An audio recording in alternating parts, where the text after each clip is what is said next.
prescribe a set number of calories a day. Now, personally, I don't agree with that, okay?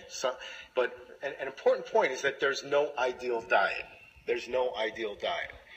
And I think that that's a huge breakthrough. Of all the things that I see here, that to me is the most important in a guideline.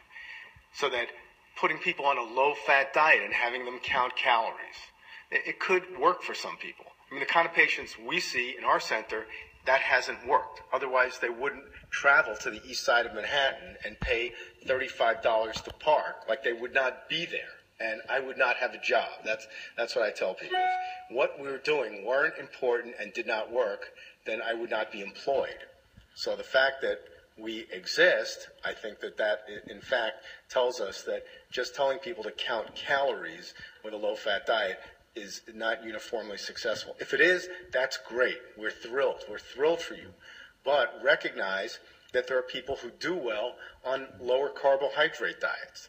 And that's the kind of diet that we prefer. There are people who do well on a Mediterranean diet. But try different diets. If one thing doesn't work, try something else. Meal replacements. Some people, meal replacements are great. There are studies of meal replacements going on that have gone on for 10 years, where people were just given meal replacements over 10 years, showing that you can help someone to maintain a lower body weight.